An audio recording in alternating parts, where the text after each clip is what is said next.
بسم اللہ الرحمن الرحیم، اللہم صلی وسلم مبارک علیہ وآلہ واصحابہ ابدا۔ بتائیے تو صحیح ہم نے کتنی مشقتیں اٹھائی ہیں،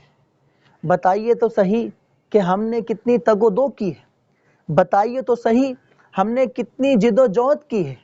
بتائیے تو صحیح ہم نے کتنا اسٹرگل کیا ہے اس چیز کے لیے، کس چیز کے لیے، بتائیے تو صحیح ہم نے اس کے حصول کے لیے کیا تگ و دو کی ہے،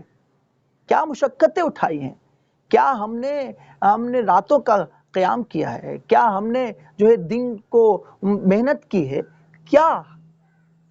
ہمیں اللہ تبارک و تعالی نے بغیر مشقتوں کے، بغیر محنتوں کے، بغیر تگ و دو کے اور بغیر جد و جہد کے ہمیں اپنے پیارے حبیب صلی اللہ علیہ وسلم کی امت میں پیدا فرمایا۔ یہ اس کا احسان ہے، اس نے اپنے سب سے پیارے نبی کی امت میں پیدا کیا، اس نے سب سے پیارے محبوب کی امت میں پیدا کیا، اس نے سب سے پیارے اپنے نبی اور رسول اور سید الانبیاء و سید الرسل کی امت میں پیدا کیا، اس نے رسول اللہ صلی اللہ علیہ وسلم کی امت میں ہمیں پیدا کیا۔ بتائیے تو صحیح ہم نے اس امت میں پیدا ہونے کے لیے کیا مشقتیں اٹھائی ہیں، کیا ہم نے تگ و دو کی ہے؟ نہیں، یہ محض اللہ کا کرم ہے۔ ارے جن نبی کی امت میں ہونا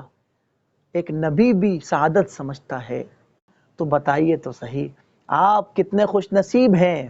آپ کتنے سعادت مند ہیں، آپ کتنے خوش بخت ہیں، اور آپ کا مقدر کتنا بلند ہے، اور آپ کا نصیب کتنا پیارا ہے کہ آپ رسول اللہ صلی اللہ علیہ وسلم کی امت میں پیدا ہوئے ہیں۔ آپ رسول اللہ صلی اللہ علیہ وسلم کی امت میں اللہ نے آپ کو پیدا کر دیا ہے۔ ارے علامہ نے کہا تھا بمصطفیٰ برسا خیش را کے دی ہم اوست، اگر بہو نہ رسیدی تمام بولا حبیث۔ اگر اس بارگاہ سے جڑنا ہی تو کامیابی ہے، اور اس بارگاہ سے اپنے آپ کو جوڑے رکھنا،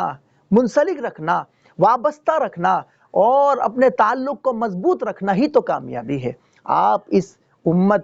امت میں آپ کا پیدا ہونا اور آپ کا ہونا یہ بڑی کامیابی ہے۔ بس اب جو کمزوری ہے مسلمانوں میں اس پر توجہ دینی ہے۔ آپ کا نصیب بہت بلند ہے، آپ کا مقدر بہت بلند ہے،